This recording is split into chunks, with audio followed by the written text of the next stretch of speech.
Demo besar sudah berlalu, tetapi yang kecil-kecil bisa datang lagi dan bisa saja jadi besar lagi. Pemerintah telah merespon, ada juga yang kena reshuffle.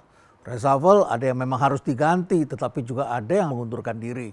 Sebetulnya apa sih yang tengah terjadi? Lalu kemudian ada lagi muncul penggantinya. Dan ini terkait dengan Menteri Keuangan. Ini jadi lebih baik atau lebih buruk ya? Pasti mendua kita semua. Lalu ketika muncul langsung koboi nih. Langsung mengatakan sudah jago ekonomi. Benarkah dia jago? Kita akan lihat. Karena tantangan global ini memang tidak mudah. Penuh dengan cobaan dan ada persoalan-persoalan baru. Apalagi sebelumnya ada pandemi. Ekornya masih terasa sampai sekarang. Persoalan yang kita butuhkan kali ini bukanlah mencari orang yang jago. Orang jago, orang pintar tuh banyak sekali. Tapi yang kita butuhkan adalah orang jujur. Anda sepakat nggak dengan saya? Jujur itu artinya apa? Jujur itu mengatakan apa adanya, mengatakan yang sebenarnya. Lalu kemudian juga memberitahu pada atasannya, memberitahu pada kita semua. Kita nggak bisa loh kalau begini. Dan ini lebih baik dilakukan orang-orang independen yang tidak takut akan ancaman akan diganti. Tidak takut dengan beban-beban lain. Lalu kemudian mengatakan yang sebenarnya. Dan publik yang mengerti lalu kemudian mengatakan. Dan sekarang ekonom semua sudah berkumpul dan membuat usulan-usulan. Mengatakan ini loh yang harus dilakukan. Dan ketika kita baca itu sebetulnya persoalannya bukan jago-jagoan. Ini standar, rumusnya udah ada semua. Dalam ekonomi ada yang namanya disiplin ekonomi. Orang yang sukses itu memang adalah orang yang disiplin. Demikian pula negara. Disiplin terhadap teori ekonomi dijalankan sepenuhnya. Apa sih rumusnya? Oh, sederhana sekali. Spend less than your income. Nah, kalau enggak kayak Amerika, spend more than their income. Dan akibatnya negara itu terjepit oleh hutang, lalu kemudian harus menghadapi inflasi besar-besaran di hari ini akibat serampangan di masa lalu. Dan kemudian banyak sekali investasi yang tidak produktif. Lalu kemudian sekarang menghadapi tantangan-tantangan baru. Berat. Nah, oleh karena itu kita juga harus jujur. Jujur mengatakan bahwa sekarang ada pendapatan kita yang sekian, lalu kita mau spending besar-besaran pada area tertentu. Ketika kita mau spending pada area-area tertentu, kita harus jujur mengatakan kepada orang yang mengusulkannya, bisa atau tidak. Kalau tidak bisa jangan dipaksakan. Tapi selama ini kita berpikir bisa ditutup Pak. Dengan apa? Dengan utang. Lalu diterbitkanlah surat utang negara, lalu kita mencari mereka yang bisa memberikan kita pinjaman. Tapi dampaknya ke masa depan. Lalu negara akhirnya harus mencetak uang. Lalu terjadi inflasi. Lalu terjadi persoalan macam-macam. Lah, kalau kita mempunyai proyek ambisi, tentu kita harus menjadwalkan dengan penuh disiplin. Sesuaikan dengan isi kantong kita. Lalu kemudian ada bagian yang tujuannya adalah memutar perekonomian masyarakat agar daya belinya tidak turun. Itu sebetulnya yang perlu kita lakukan. Disiplin yang didasarkan oleh kejujuran, bukan jago-jagoan. Nah, saya kemudian mendapatkan seorang narasumber, ini juga diusulkan oleh Dewan Ekonomi Nasional. Dan dia adalah seorang penasehat di Dewan Ekonomi Nasional, Ruchir Sharma.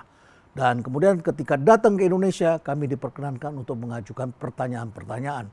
Dan menarik sekali dia menyatakan dengan jujur, mungkin karena dia bukan orang Indonesia. Dan kemudian saya pelajari, ternyata dia adalah penasehat atau advisor keuangan nomor 6 di dunia yang didengarkan, yang paling berpengaruh.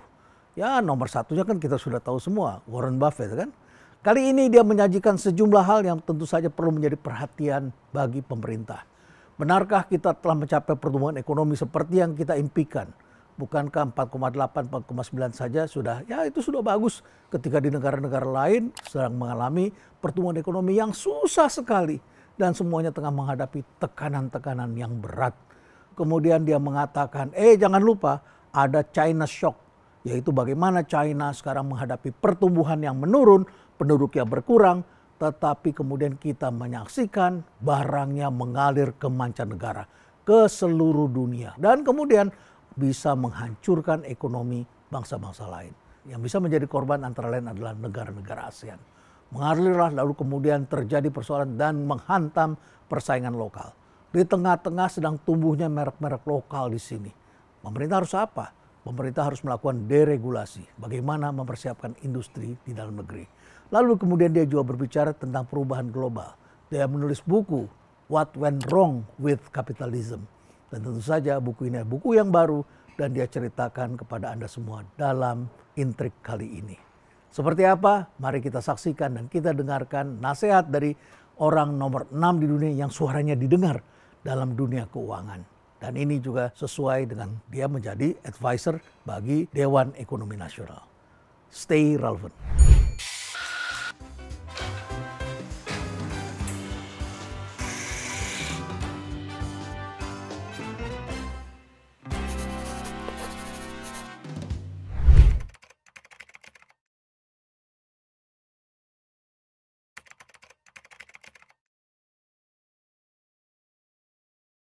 So I've been coming to Indonesia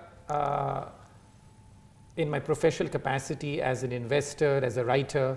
My first trip was in 1997, which was in the height of the Asian financial crisis. Oh, 97. 97. Yes, that's true. Yes. So I was here. I saw the last days of Suharto and the chaos. Yeah. The chaos of Jakarta, several cities. Yeah, the chaos, the riots and all that. I was very much here.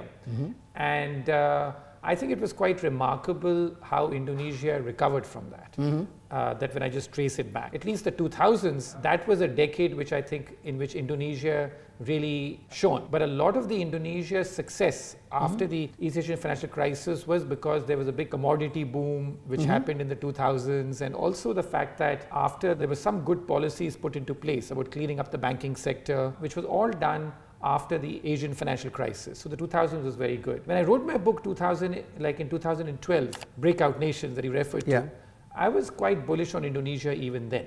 And I thought that the quality of policy making was good, that they were very much adhering to basic fiscal discipline. They were attracting enough foreign direct investment. The consumption story was also relatively good. Unfortunately, I think what's happened is that in the last 3 to 4 years, Indonesia's growth momentum has really faded. And I think that today we speak about how the Indonesian economy is growing at 5%, which would be a good growth rate.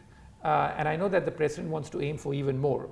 He wants it to be 8%. Yes. I think that's a great aim. But the problem is this, and this predates even before he came to power, that the economy today is not growing at 5%. There is no evidence to suggest that the economy is growing at 5%. That if you look at consumption, whether it's of cars or if it's of cement, it all suggests that the economy has slowed down very meaningfully. And you can feel that because if you look at the Indonesian stock market as well, which reflects the earnings of the companies of Indonesia, the Indonesian stock market this year is about the worst performing stock market in the world. And also I think that there's a lot of uncertainty about what the new policies will be. It's too early to judge. And I hope to get more insight when I meet the president, but it just seems as if there's a lot of uncertainty about what's happened in Indonesia, about what the policy is. That are they moving more towards government control, or are they favoring more deregulation, as some people suggest? And the other problem that Indonesia is facing today is that it is suffering from a China shock. Oh, what do you mean with China shock? Exactly. I think that's a very because when, in fact, 3 to 4 years ago, when the relations between US and China were getting more and more tense, and especially on the economic front, there was a feeling that a lot of companies in China, even Europe, and led by the United States, that these companies all would look to put their production bases in more countries of Southeast Asia. So they're moving from made in China to be China plus one. China plus one. China plus one. That was the strategy that a lot of US and European businessmen were talking about, that we don't want to put so much of our capital and investment in China because of all the problems that China and the US are facing. We don't want to be caught in the middle of that. So that was a big hope for Indonesia, because Indonesia has got scale, it's got a big market, and it's got size. Instead, what we have seen in the last 3 to 4 years is that not that much new investment has come into Indonesia. The FDI numbers are pretty, stable. But the worrying part of the China shock is that instead of a lot of the surplus capacity in China, that they're producing so much compared to how much they consume, they're exporting a lot of that to Indonesia. At one level, that may be good for the consumer, because the consumer gets a lot of cheap goods, products, cheap goods from China. But it's really hurting employment, and it's hurting the manufacturing sector. It's hurting the industrial sector. It killed competition, actually. Yeah, a lot of the Indonesian business people, small and mid-sized manufacturers are feeling the pain of this. Right. And it's not just Indonesia, even countries like Thailand, even at the margin Philippines, but I'd say Indonesia and Thailand so far have come across as the two countries which are facing the adverse effects of the China shock. So both Indonesia and the whole ASEAN region has gone from being this celebrated growth story, where everyone thought ASEAN, this is where the next economic miracle may happen. They've gone from that to now being this region where the performance is being quite underwhelming. And that's a real problem for Indonesia just now. So it's suffering from the China shock and also from the fact that the economic momentum has been slowing even before the current president came to power. And now with new policies, there's a lot of uncertainty about whether these policies are going to actually lead to better growth, or because of greater government intervention and spending on the wrong areas, will it lead to further complicating the Indonesian growth story?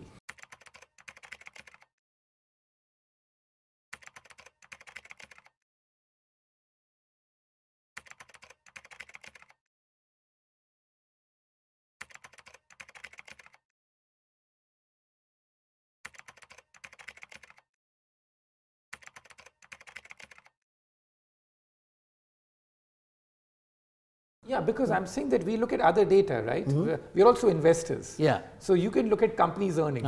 You can look at independent, it doesn't match. Real sectors. Yeah, with the real sectors. So there's no match which is happening.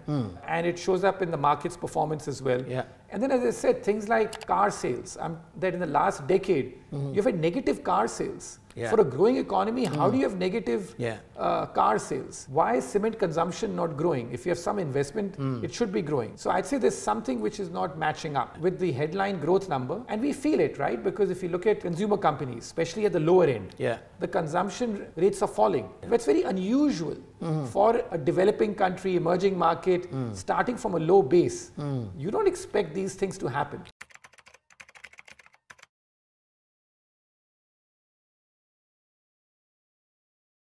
There's an element of truth, but then now you can compare this to other countries.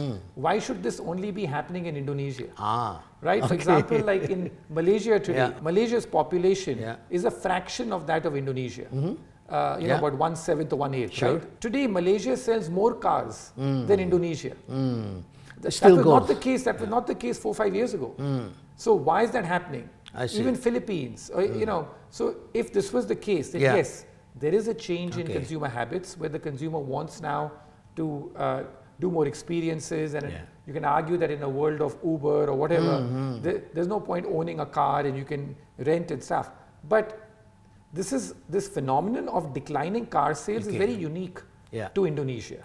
So there's something wrong with that. Something wrong with that. Yes. That's just one statistic. If you look at consumption of other goods also, consumer items, or if you look at even cement growth and all, why is all of this negative, right? So there's something which is, it's not just cars.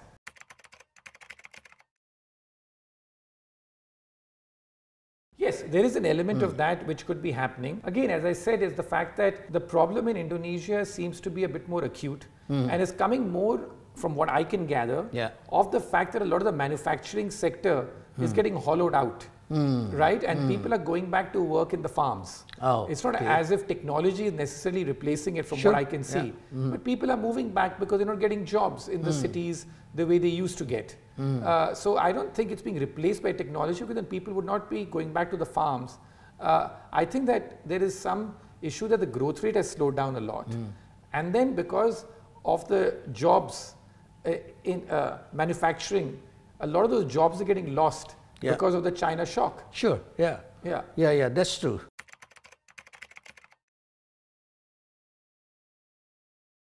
Someone told me this line, I remember it was from Europe, that he was a leading policymaker in Europe, and said that we know exactly what to do, we just don't know how to do it and get elected. So often I desist from giving advice, because I think at times, I don't sometimes know what the political economy is. But having said that, you can look at the other successful development models around the world. And what does Indonesia what can Indonesia learn from that? Even from its own success in the past, what can Indonesia learn? And one is that at this stage of development, and China also showed that, everybody thinks of China as this communist country and with a very big state.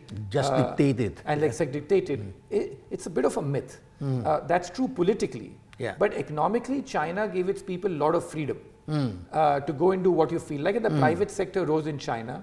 And China was very clear. They did not spend anything when it was at Indonesia's level of development. They didn't spend anything on welfare. Now, the problem with economies that spend too much on welfare prematurely is that then you don't spend enough on infrastructure. So the money gets diverted. Now, classical economics, as you know, holds that when you spend on infrastructure investment, that's what creates future growth. Sure. That's what China did. On the other hand, countries in Latin America, like Brazil or even Mexico, they spent a lot on welfare. Okay. And they didn't spend enough on infrastructure.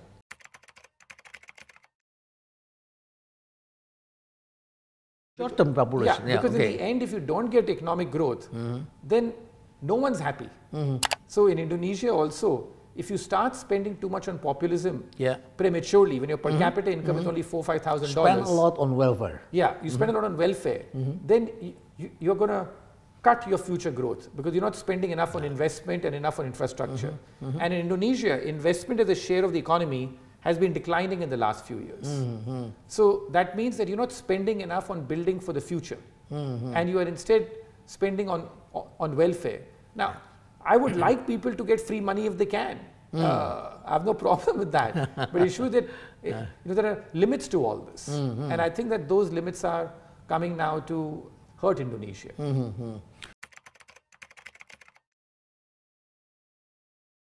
South Korea, Taiwan were the, in breakout nations, I call them the gold medalists. Gold medalists. They are the winner. Because they were, for many years, for decades, their economy kept growing. But they also did not spend so much on welfare as Indonesia is doing just now. You spend on welfare once you get richer. Not when you're a poor developing country. You should spend more on building infrastructure, building roads, ports, to give people the chance to be successful as entrepreneurs, as businesses. And that's what China did. That's what made China, that's what Korea, Taiwan, all these economies did in their early stage of economic development.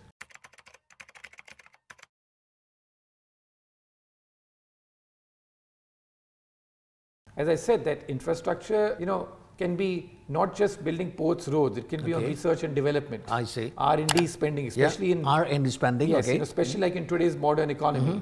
It can be on spending on schools, education as well. It can be now even here, like the infrastructure has been built, but there's still in Indonesia it still takes a lot of time to get your goods out. The ports and all are not at the same efficiency levels as you have in China.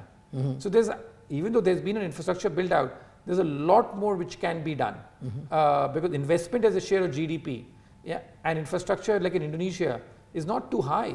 It's on the lower side, compared to where it should be. The successful East Asian countries, their investment as a share of GDP was 40% plus when they were really growing rapidly.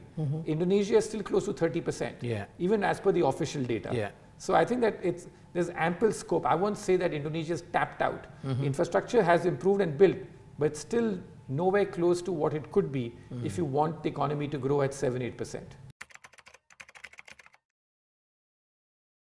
Every emerging market has a corruption problem. I come from India originally. Corruption is a big issue there also. So I think corruption is a problem. You say there's no problem? No, I say it is a problem. It is a problem. Absolutely.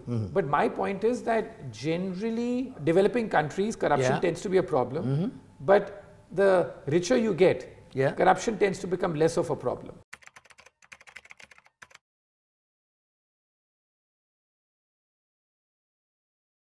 I think as far as India is concerned, it's not that dependent on exports. And yes, it's unfortunate that the tension between China and US was first there, and now in the region we are seeing between India and the US and stuff. So I think that's a bit sort of unfortunate. But I think what this dispute tells us about is that this is happening a lot because the personal equation, I feel, between Trump and Modi has deteriorated significantly. In the first term of Trump, and which also coincided with Modi's, much of Modi's first term, they were very close. They had a very good friendship. But in the second term, even before the second term started, their close relationship began to deteriorate. And there was a little incident which I can speak about, which is that it was in September last year that it was at the time of the UN meetings in New York that Prime Minister Modi had gone to New York to attend the meetings, and he asked for his meetings with both the candidates at that point in time, the presidential candidates, Kamala Harris and Trump. When he got to the US at the last minute, Kamala Harris cancelled the meeting back then. She cited some scheduling issues. Trump was very keen to meet Modi, thinking old friends. I think he even tweeted and stuff saying that, that I'm looking forward to seeing him. And at the last minute, Modi cancelled the meeting because I think he was concerned, or his people were concerned, not to give the impression that he is, in terms of that he's, seeing one side and not the other, particularly given the fact that he was already seen to be close to Trump from previously. And I think that, you know how Trump is. He takes these things personally.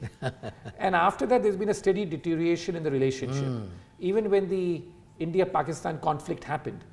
At that time also, there was a ceasefire which took place at the end. And Trump claimed credit for the ceasefire.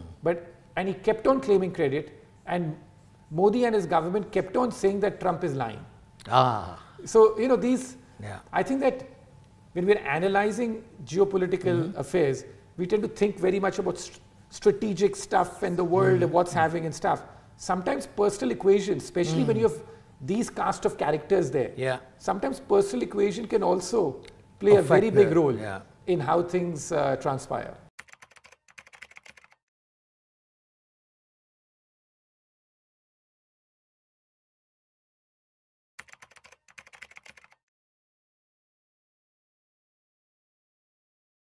Yeah, so my point is the fact that there's so much attention which is paid to, and especially in the last 10, 20 years, the US, especially its financial markets, have been so dominant that the US economy, its share in the global GDP has been stable about 26, 27%, but 70 to 80% of all incremental capital flows in the last decade have gone to America. 70 to 80%. Capital flow to US. To US. Okay. Huge. So the US has been sucking a lot of capital in there. And a lot of other countries, including Indonesia and all, are seeing capital outflows, very little new capital come. And my point is the fact that I think that this trend cannot continue. You can't have so much capital going to one country. Is it for financial sectors, high tech, or high tech? I mean, a lot of it is going because of the hype that America has such great companies, it has AI. Silicon Valley. Silicon Valley, AI and everything. So the other countries have been suffering as a consequence. So what I'm trying to say is that in the next few years, I expect, especially with the Trump administration trying to lower interest rates, weaken the dollar, even the adverse effect of tariffs over time, I expect the capital will not flow so much to just America, that the rest will also get some. So that's my whole sort of take on this rise of the rest. That's what the rest are likely to rise. Yeah, but I think that it's all because of AI. Because of AI? Yes, but I think that outside of AI, I think there's a lot of negative news coming out of the US, so I think that it's mainly AI.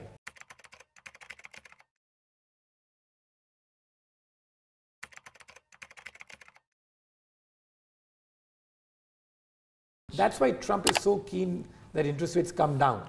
He's constantly putting the pressure on the central bank to bring interest rates down, because the debt servicing costs in America today are very high. Interest payments as a share of GDP are among the highest in America. of all major countries in the world. So I think that the fiscal issue in America is very important. It's running a budget deficit of 6.5% of GDP. I mean, if Indonesia were to run a budget deficit of more than 3% of GDP, there'd be a lot of panic. Right. But they're getting away with 6.5%. And a lot of that is because they have the world's reserve currency. So they think that whatever we demand, the money has to come here. And then the other issue is the fact that they have this whole AI mania happening. So that's sucking in all the capital from there. On the other hand, we see that China is growing so well. China now becoming one of the largest economy in the world, But especially second largest. Second largest. But the economy is slowing down in China also. That's because of its demographics. One thing we don't speak enough about in economic growth terms these days is demographics. Population. The China's population now is shrinking. Right, because they have that one child policy in the past. In the past, and also because as countries get richer, their birth rates do tend to decline. So I think that the China today big problem is the fact that the population is shrinking. When you have a shrinking population, very hard to grow fast.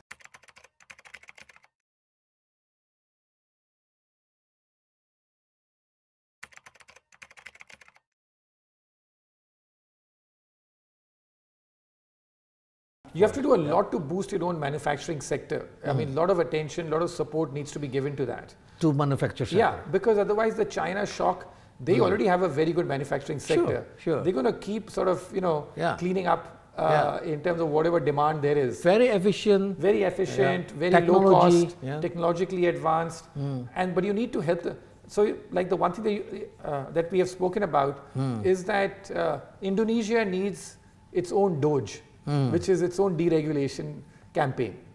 So like I think a big deregulation needs to become the big thing in Indonesia. If to make the manufacturing sector much more competitive, much more deregulation needs to be done.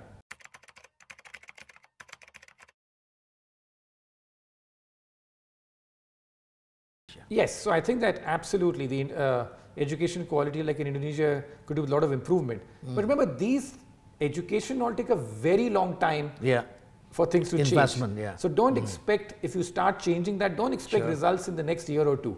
These are 5-10 year type of things. So the work needs to be done. So my thing is that that's very long term, education and stuff. But what can you do to create more manufacturing employment now? What can you do to deal with the China shock now? I think that those are the more immediate issues that Indonesia needs to deal with. And it goes back to my basic points, which is that how do you redirect more government action towards helping growth rather than interfering with growth? How do you reduce the role of the state, both through deregulation and not by spending so much? I think that those are the more immediate priorities for Indonesia just now. So in other words, that we need not only pay attention on the poor by giving welfare, but also giving attention to job provider. Yes. In order to creating job. Absolutely. Otherwise, like this money is going to be just down the drain. You give that, but you're not creating productivity by doing that. So I think that's the problem. Okay.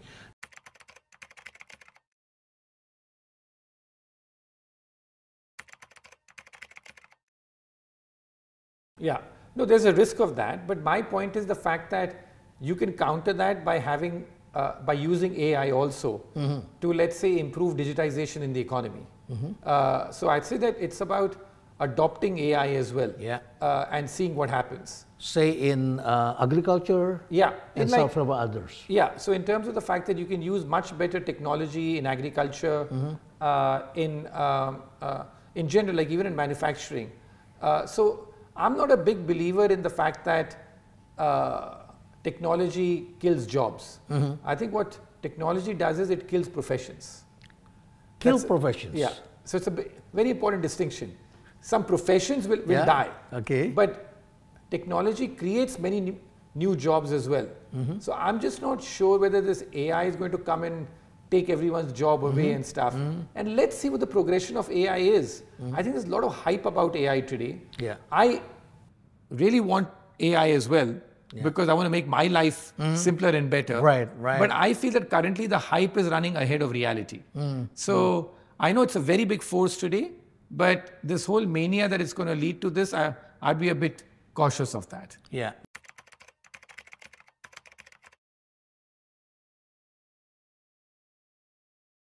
No, I'd say that the issue is the fact that the best time any country carries out meaningful economic reforms, Right. this is also true of Indonesia, Yeah. is when there's a sense of crisis.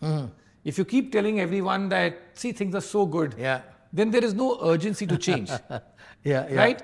Yeah. The only time people carry out major economic Right. reforms is when there is a crisis, Yeah. when there's a back to the wall. So I think what the president is still relatively new. What he needs to sort of do at this in the early stage Yeah. is to sort of say that, okay, these are the problems we face. I feel the pain of the people. I'm going to take these measures so that in the next 4-5 years, Indonesia is going to achieve a growth rate of even 5% in realistic terms, rather than to say today that we're growing 5, what's the problem? And I'll make some changes here, there, and the other. I think that the thing is first to recognize that there is a problem. That today in Indonesia, there is an economic growth crisis. There is a crisis of confidence amongst many business people. So that crisis needs to be used to create an opportunity. Yeah.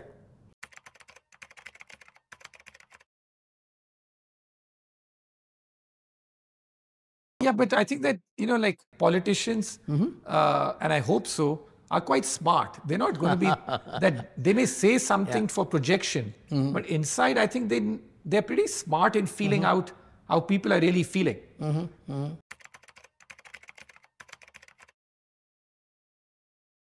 There's no fiscal problem as such. I mean, I'd say the fiscal has been pretty well managed. The problem is now that you're trying to spend more.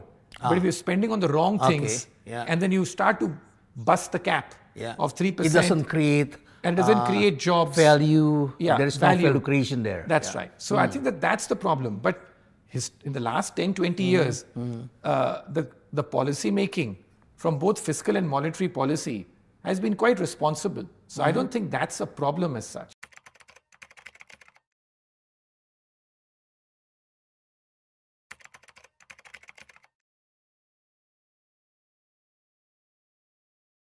So the main argument that I make in the book is that today, if you look at a lot of surveys, right, even in these countries which we can trust, most people are very unhappy with their economic conditions. We think America is doing very well from the outside, but inside, most people in America are very unhappy. Most people think the country is going in the wrong direction. Most like Americans think that the entire system needs to be torn down and something dramatic needs to happen or some major change needs to happen. So people are unhappy with the system. What I argue in the book is that a lot of people think that the system today is capitalism. I'm arguing that today what we have in places like America is not capitalism. It's a very distorted form of capitalism. So don't blame capitalism for why people are unhappy today, because capitalism is not functioning the way it's supposed to. There's so much government involvement in the economy now, even in America, that what we have today is a very distorted form of capitalism. So as I argue that today what we have is socialism for the rich and pretty much for everyone now, which is that like the rich people can always expect bailouts. They can always expect the Fed to throw money at them if they are ever going to be in trouble. So it's become that way now. So that is what my point is, that capitalism did not fail. It's the government that failed capitalism. Including the leader. Including the fact that all leaders over time in the last few decades have just increased the government's involvement in the economy.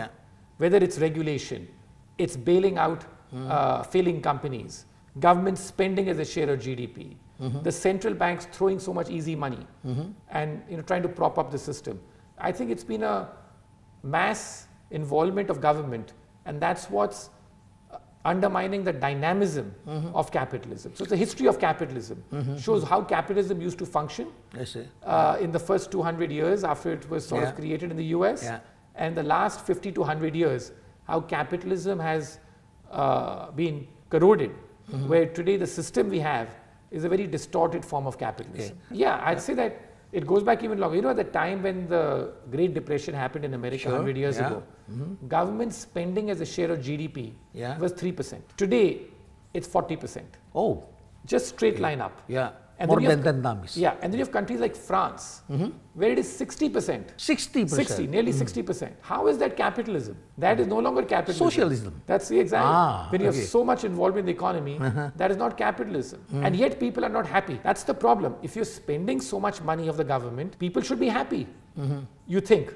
But people are not happy because it's not leading to growth. It's not leading to greater productivity. In the end, people want to make money on their own. They don't want to keep living on government handouts. Finally, as someone who has studied global capitalism for decades, what do you see as the single biggest threat to the system today? And what narrative and mindset are essentials for policymakers and the public policy to embrace for the long-term economic transformation? The single biggest threat today is that the government debt and deficits in many of these countries is out of control, and there is no will to turn it around, especially in places like America. So that's the single biggest threat, because the next time you have an economic crisis, the government just doesn't have the money to spend it. And if they spend it, because the deficit is already so high, it'll lead to big inflation, because they'll force the central bank then to cut interest rates, what in economic terms we call monetizing the deficit. I think it'll do that. So that's the single biggest threat, I'd say. But in general, I'd say that we need to step back. As they say, the first step to a cure is to acknowledge the problem. The problem today is that in many countries, we have too much government intervention, we have too much government bailout, too high government spending. That is what we need to recognize as the problem. And then from there, we can start to sort of understand what the solution is. But today, no one seems that happy. You're spending all this money from the government. The government, as they say, the road to hell is paved with good intentions.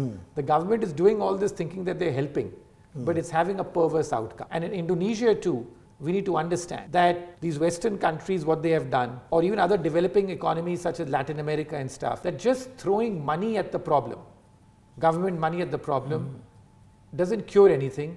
It creates bigger long-term problems. So are you saying that let the market decide itself? Something like that. We remember about the thing happened in the year of 90s when Thatcher government tried to pull out from the government spending in the UK. As well as Ronald Reagan at the time. So people talk about neoliberalism. Exactly. Yeah. So that's a great point you brought up, because in the book, I bust that myth. The whole idea that the whole idea that in the 80s and all, the government retreated is just not true. They spoke this way and they allowed a lot of financial market liberalization to happen. But if you look at government spending as a share of GDP, it kept going up in America. It never came down. The only thing which changed was that they cut taxes, so the funding now was by deficits. Before the 1970s, America did not run government budget deficits for too long. But government spending didn't come down. Government regulations kept going up. And the culture of bailouts, this whole idea that you bail out private sector companies, in America was not even there till the 1970s. In the 1980s, the first big bailout happened. And then you got a progression of bigger and bigger bailouts. So the whole idea that all because Reagan and Thatcher were talking a particular language, it was not matched by ground reality. Government spending kept increasing, regulation kept increasing, the bailout culture kept going up. And then the central banks also changed their behavior. They said, whenever any trouble happens, we are there on the downside to protect you. On the upside, you keep making whatever money you want. Yeah. So that is what has led to this, what I call risk being socialized and causing a big distortion in capitalism. So I think this myth that the neoliberal era was associated with the withdrawal of government is just false. Thank you very much, Ruchir. It's a pleasure to have you, and it's a very nice discussion, and it's very clear. And there are some things that you already told us. I think it's very important advice for Indonesia, for government, before too late, better we make decision now. Kita sudah berbicara dengan Ruchir Sharma dan kita sudah melihat POV-nya sebagai advisor Dewan Ekonomi Nasional, dan ini adalah buku yang diberikan kepada saya, dan tadi ada nasihat-nasihat yang saya kira mungkin ada penting juga untuk kita dengar. Walaupun pandangan tentang global ekonomi, tentang pandangan tentang kapitalisme, kita bisa berdebat tentang hal seperti itu. Tetapi ada beberapa hal yang sangat penting bagi kita adalah ketika kita disajikan angka ini bisa kita berdebat. Tapi buat apa kita mendebatkan angka? Yang paling penting itu adalah apa arti di balik angka itu. Dan kemudian kita membacanya dengan melihat kenyataan-kenyataan di lapangan. Bahwa terjadi shifting, ya terjadi shifting. Bahwa terjadi perubahan perilaku, ya terjadi perubahan perilaku. Tetapi tadi yang disampaikan oleh Ruchir adalah dia tidak melihat ada gerakan ekonomi dari pertumbuhan ekonomi seperti yang disampaikan. Jadi ini adalah satu tantangan bagi kita. Tadi disampaikan juga bahwa ada persoalan populisme, ada persoalan investasi, ada persoalan Amerika yang semakin kuat yang dalam beberapa tahun terakhir ini menarik capital, terjadi outflow dari berbagai negara menuju Amerika Serikat. Bayangkan dunia ini dikuasai oleh satu negara dalam capital karena semuanya ada hype menuju AI. Tapi di lain pihak kita menyaksikan bahwa negara-negara seperti kita ini terlalu banyak memberikan spending pada welfare. Ya kita masih sangat membutuhkannya dalam beberapa segi. Betul bahwa ada beberapa elemen yang perlu kita perbaiki, bahkan perlu kita tingkatkan. Tapi ternyata kita juga perlu apa yang disebut dengan job creation. Karena tugas negara itu pada dasarnya adalah menciptakan lapangan pekerjaan. Jadi kalau lapangan pekerjaan juga bisa di-create dengan lebih besar, maka ini akan menciptakan welfare, menciptakan kemakmuran. Jadi bagaimana ya? Gimana kita memindahkan dari tadi spending yang secara populis lewat bansos dan lain sebagainya. Dan ini tentu menyenangkan rakyat. Rakyat happy, lalu para politisi juga happy. Karena rakyat akan memberikan suaranya. Tapi persoalannya adalah apakah di situ ada kegiatan ekonomi produktif? Bukankah kegiatan ekonomi produktif ini juga harus didukung oleh negara? Artinya adalah negara juga harus pro kepada mereka yang memberikan pekerjaan. Jadi pekerjaan tercipta semakin banyak, lalu kemudian orang bisa mendapatkan kemakmuran. Itu adalah pesan penting dari diskusi kita bersama dengan Ruchir Sharma pada hari ini. Stay relevant.